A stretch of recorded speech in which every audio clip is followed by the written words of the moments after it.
기쁨으로 거두리로다. 이 말씀 많이 좋아하시죠? 이 말씀은 믿지 않는 분들도 종종 인용을 하시는 말씀입니다. 무슨 뜻으로 이렇게 인용을 하시고 이해를 하시겠습니까? 노력은 반드시 보상을 받는다. 또 고생 끝에 낙이 온다. 그러니 지금은 어렵지만은 잘 참고 견디자. 이렇게 스스로를 격려하기 위해서 이런 말씀을 사용을 하고 인용을 하시겠죠. 그런데 여러분, 우리가 성경을 해석할 때에 가장 중요한 원칙이 있습니다. 그건 문맥입니다. 문맥을 고려하지 않고서는 이 말씀의 의미가 무엇인지 우리가 제대로 알 수가 없습니다. 씨를 뿌린다는 것이 무엇을 한다는 말인지, 또 눈물은 왜 흘리는지, 또 곡식단을 가지고 돌아온다는 것은 무슨 의미인지 우리가 문맥을 봐야 이해를 할 수 있습니다. 그래서 우리가 문맥을 한번 보시죠. 1절에 보니까 지금 시인은 이스라엘이 바벨론 포로에서부터 해방되어서 돌아왔을 때를 회상하고 있습니다. 바벨론 포로에서 돌아왔을 때 꿈꾸는 것 같았다. 믿을 수가 없었다는 거죠. 우리가 믿을 수 없는 일을 당했을 때에 이게 꿈이냐 생시냐 그러듯이 믿을 수 없는 일이 일어난 것입니다. 그 당시에 세계 최강대국이었던 바벨론이 페르시아에게 망했습니다. 그리고 그 페르시아의 왕이었던 고레스가 뭐가 답답한 게 있었어요. 자신에게 무슨 유익이 있다고요?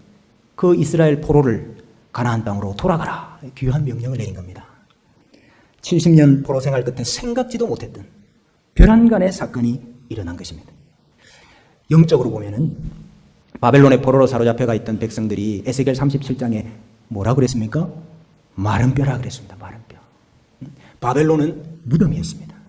그런데 하나님께서 마른 뼈를 살리시고 무덤을 여셔서 이스라엘 땅으로 다시 돌아가게 하시는 이 놀라운 역사를 하나님께서 행하신 겁니다.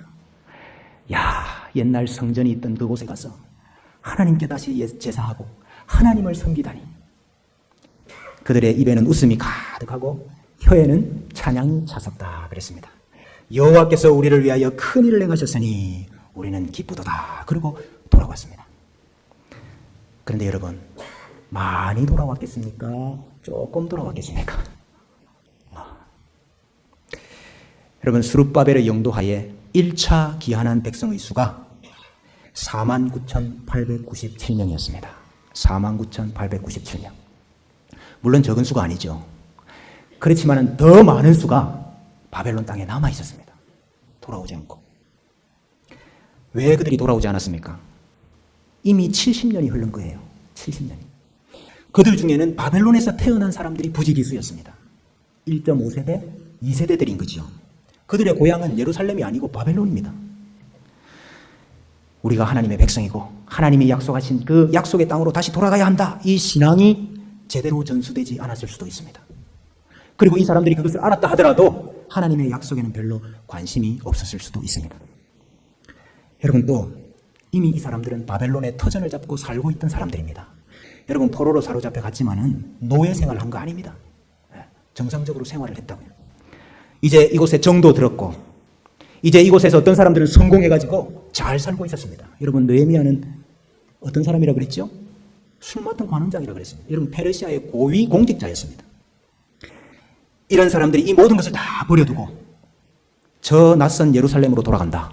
이것은 그렇게 매력적인 제안이 아니었던 것이죠.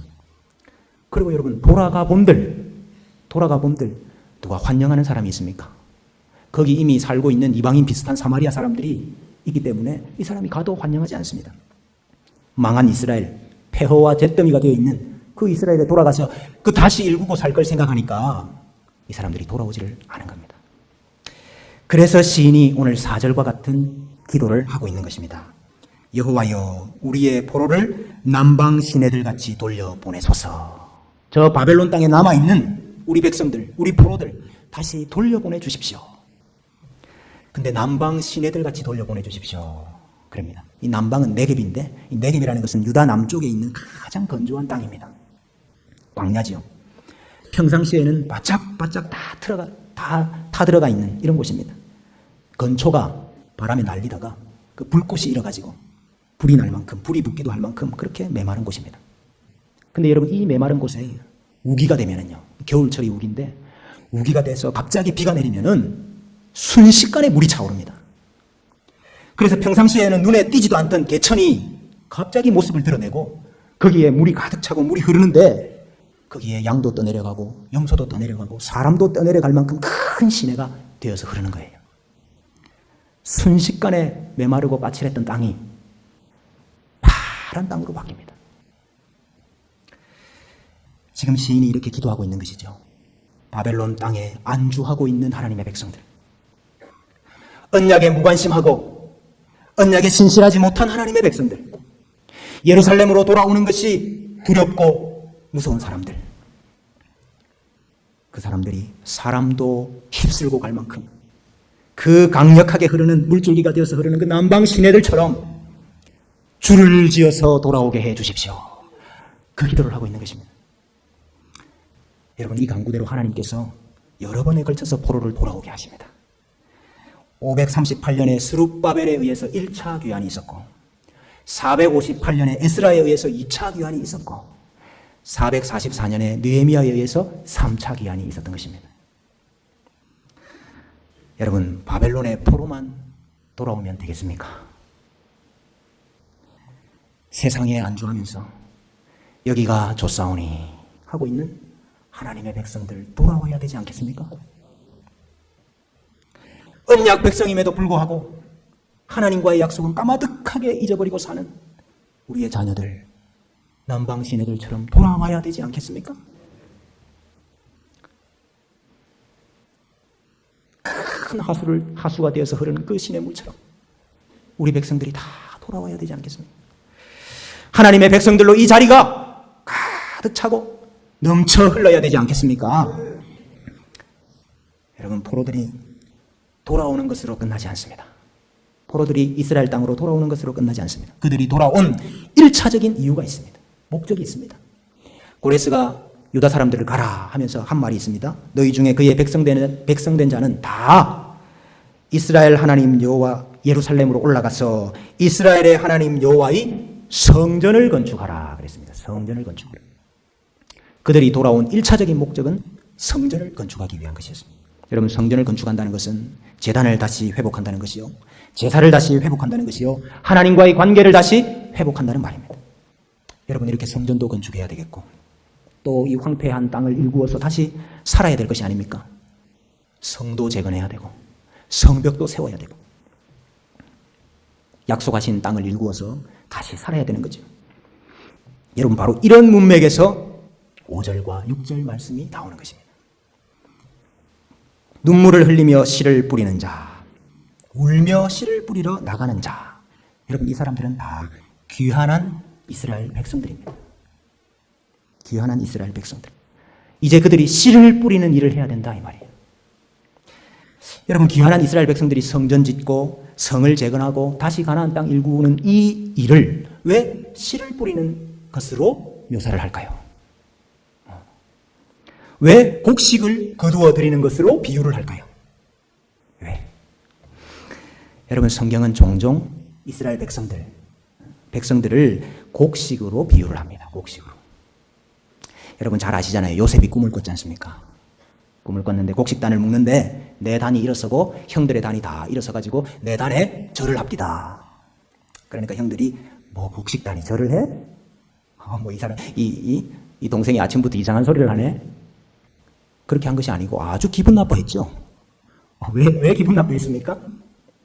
내가 참으로 우리의 왕이 되겠느냐? 네가 참으로 우리를 다스리겠느냐? 곡식단을 자기라고 생각한 거죠. 여러분, 그래서 성경은 하나님 앞에서 바로 서 있는 자, 하나님과의 관계가 바로 서 있는 자를 알곡이라 그러고, 그렇지 못한 사람을 뭐라 그러겠습니까? 쭉정이라, 껍질이라, 가라지라 이렇게 말을 합니다. 다 백성이 곡식이기 때문에 그렇게 비유를 할 수 있는 것이죠. 예레미야 선지자에게 그런 말씀을 하십니다. 자기가 꾼 꿈을 가지고 이것이 하나님의 말씀이다 하는 그 사람들, 거짓 선지자들이 내 말을 받아서 말하는 사람이 참 선지자다, 그 말씀을 하시면서 뭐라고 하시는 거 아니까? 겨가 어찌 알곡과 같겠느냐, 그 말씀을 하시죠. 그러면 겨가 뭐지요? 거짓 선지자, 알곡은 참 선지자를 말하는 것입니다. 시편 1편에 악인들은 그렇지 아니하며 오직 바람에 나는 겨와 같도다. 만약에 여러분 그렇다면은 심판, 하나님의 심판. 심판은 뭐로 비유할 수 있겠습니까? 심판. 이것은 타작으로 비유할 수 있는 것입니다. 추수로 비유할 수 있는 것입니다. 왜냐하면 타작이 알곡과 쭉정이를 나누는 행위이기 때문에 그런 거예요. 이게 하나님의 심판입니다. 그래 여러분, 세례 요한이 예수님이 오시면 하시는 일이 뭐라고 그랬습니까? 예수님이 오시면 하시는 일이 손에 키를 들고 자기 타작마당을 정하게 하사 알곡은 모아 곡간에 들이시고 죽정이는 꺼지지 않는 불에 던지시리라. 하나님이 심판하시러, 예수 그리스도께서 심판하시러 오셔서 알곡과 가라지를 나누시겠다. 여러분, 포로들이 이스라엘 땅으로 돌아온 것으로 끝난 것이 아니고 하나님의 최종 목적이 무엇이냐? 하나님의 최종 목적이 알곡을 다시 추수하는 것입니다. 알곡을 다시 추수하는 거예요. 이전에 이스라엘 백성들이 다 가라지가 되었습니다. 이전에 이스라엘 백성들이 다 죽정이었다고. 그래서 하나님이 그 심판의 날, 추수날, 그날 자기 땅에서 다 뽑아버리셨어요. 다 뽑아가지고 어디까지 날아갔습니까? 바벨론까지 날아간 거예요. 그리고 하나님은 다시 농사 짓기 위해서 땅을 묵혀놨습니다. 몇 년 동안 묵혀놨습니까? 70년 동안 묵혀놓은 거예요. 이제 때가 되어서 하나님께서 다시 씨를 뿌리시고 이제 다시 이삭이 나게 하시고 다시 자라나게 하셔서 하나님이 알곡을 다시 추수하기를 원하신다 이 말입니다. 예레미야 31장 27절에 보라, 내가 사람의 씨와 짐승의 씨를 이스라엘 집과 유다 집에 뿌릴 날이 이르리니 깨어서 그들을 뿌리 뽑으며 무너뜨리며 전복하며 멸망시키며 괴롭게 하던 것 같이 이제는 내가 깨어서 그들을 세우며 그들을 심으리라. 예레미야에게 약속하신 이 말씀대로 하나님께서 이제 다시 씨를 심으시는 역사를 행하신다 이 말입니다. 씨를 뿌리시겠다 하시는 이 말씀은 귀환한 백성들로 하나님의 나라를 다시 시작하시겠다 그 말이에요. 다시 알곡을 모으시겠다 하시는 말씀이죠. 여러분, 이제 예수님께서 왜 하나님 나라를 비유하시는데 씨 뿌리는 비유를 하셨는지 아시겠죠? 하나님의 나라는 사람이 씨를 땅에 뿌림과 같으니 씨를 뿌림으로 하나님의 백성, 하나님의 나라를 알곡으로 다시 추수하시기를 원하시는 것이 그것이 신약인 거예요. 여러분, 그런데 씨를 뿌리는데 씨를 어떻게 뿌립니까? 울면서 뿌리네요. 울면서. 왜 웁니까? 왜 눈물이 납니까? 어렵기 때문입니다. 이게 쉬운 일이 아니기 때문이에요. 힘들기 때문입니다. 예루살렘 성전과 성읍, 성벽을 다시 건축하는 것, 이거 어려운 일이었습니다. 사마리아 사람들이 성전 건축하는 걸 방해했어요. 사마리아 사람들이 거기 살고 있었던 사람이기 때문에 이 사람들이 들어와서 이곳에 성전을 건축하면은 우리의 주도권이 뺏기는 거 아니냐. 헤게모니 쟁탈전으로 생각을 했어요, 이 사람들이. 그래서 우리도 동참 좀 하게 해달라. 그랬더니 거부했습니다. 그러니까 이 사람들이 성전 건축을 방해하는 거예요. 페르시아 관리들에게 뇌물을 써서 이 성전 건축을 막았습니다. 그래서 성전 건축이 16년 동안 정지가 됐어요. 중단이 됐어요. 학개와 스가랴 선지자들의 동료로 말미암아 귀환한 지 20년 만에 성전이 건축됩니다. 여러분, 성을 재건하고 성벽 세우는 건 또 어떻습니까? 여러분, 오늘 이 말씀의 문맥이 오늘 오전 예배 본문이 그 문맥입니다. 느헤미야가 와서 성을 재건하려고 봤더니 돌이 다 무너져가지고 그 돌무더기 사이로 말이 한 마리 지나갈 자리도 없을 만큼 폐허가 되어 있는 거예요. 일할 사람은 절대적으로 부족했지요. 일을 시작했는데 암몬 사람 도비아는 나와가지고 너희 성벽은 여우가 올라가도 무너지겠다 조소하고 비방을 했습니다. 건축을 방해하는 사람들이 많았기 때문에 한 손에는 칼을 들고 한 손에는 연장을 들고 일을 했지요. 느헤미야는 옷을 벗지 않고 잠을 잤습니다. 산발락과 도비아는 느헤미야를 살해하겠다 하는 위협을 여러 차례 했습니다. 세금을 내야 되죠. 공사해야 되죠. 백성들이 너무나도 괴로웠습니다. 여러분, 이것이 그들이 울 수밖에 없는 상황이었습니다. 그러나 그 모든 어려움을 뚫고 눈물을 흘리며 씨를 뿌릴 때에 하나님의 나라가 다시 재건된다는 약속인 것입니다. 여러분, 뿐만 아니라 이 울며 씨를 뿌린다 하는 것은 중요한 의미가 한 가지 더 있습니다. 성전이 세워지고 성벽이 세워진다 할지라도, 외형이 잘 갖추어진다 할지라도 하나님의 백성들이 하나님께로 다시 돌아오지 않으면, 그들의 마음이 하나님께로 다시 돌아오지 않으면 이건 아무것도 아닌 거죠. 그러므로 울면서 씨를 뿌린 이 사건의 하이라이트는 뭐냐? 7월 1일 수문 앞 광장의 집회였습니다. 돌아왔는데도 율법이 제대로 시행이 안 되는 거예요. 그래서 에스라가 모든 백성들을 수문 앞 광장에 다 모았습니다. 새벽부터 정오까지 에스라가 율법을 읽었습니다. 그리고 그 율법을 해석했습니다. 그것을 들었던 백성들이 자신의 삶이 얼마나 율법에서 동떨어졌는가, 그것을 깨닫고 다 울었더라 그랬어요. 말씀에 씨를 뿌리고 회개의 눈물을 흘렸습니다. 예수님께서도 씨 뿌리는 비유에서 그 씨가 말씀이라고 하셨죠. 말씀에 씨가 뿌려질 때에, 회개의 눈물이 뿌려질 때에 하나님의 백성들이 진정으로 돌아오게 되고 하나님의 백성으로 회복이 되는 것입니다. 여러분, 하나님의 백성들이 남방 시내들 같이 돌아와야 되겠습니다. 하나님의 백성들이 가득 차고 넘쳐나야 되겠습니다. 지금은 남방 시내가 바짝바짝 말라 있습니다. 큰 물줄기가 되어서 흘러야 되고 포로들이 돌아와야 할 터인데 지금은 강바닥을 다 드러내고 있습니다. 그런데 하나님께서 약속하시기를 울며 씨를 뿌리는 자는 기쁨으로 거둔다고 하셨습니다. 여러분, 우리는 울어야 됩니다. 우리가 흘리는 눈물이 이 마른 시내를 적셔야 됩니다. 우리의 눈물이 차야 포로가 돌아올 수 있습니다. 왜 눈물이 납니까? 포로된 자들을 불쌍히 여기는 마음 때문이죠. 하나님 없이도 바벨론 땅에서 잘 살고 있는 저 포로들이 불쌍해서죠. 포로를 돌아오게 하는 일에 있어서 우리가 할 수 있는 일이 아무것도 없기 때문입니다. 우리가 할 수 있는 것은 하나님께서 역사해 주십시오, 간절히 소망하고 간절히 구하는 것밖에 없기 때문에 우리가 눈물을 흘려야 된다 이 말입니다. 저는 주님의 교회에 오기 전에 눈물이 차야 예배당이 찬다 하는 말씀을 받았습니다. 우리 예배당을 채워서 우리 자신을 드러내자, 우리 자신을 자랑하자, 그런 말 아닙니다. 포로된 하나님의 백성들이 남방 시내들처럼 돌아와야 될 거 아닙니까? 하나님의 백성들을 하나님이 다시 찾으셔야 될 거 아닙니까? 하나님께서 우리의 눈물을 보시고 성령의 단비를 쏟아부어 주실 때에 우리의 포로들이 돌아오게 될 것입니다. 이스라엘이 돌아오는 일뿐만 아니라 이스라엘이 재건되는 일에도 눈물이 필요합니다.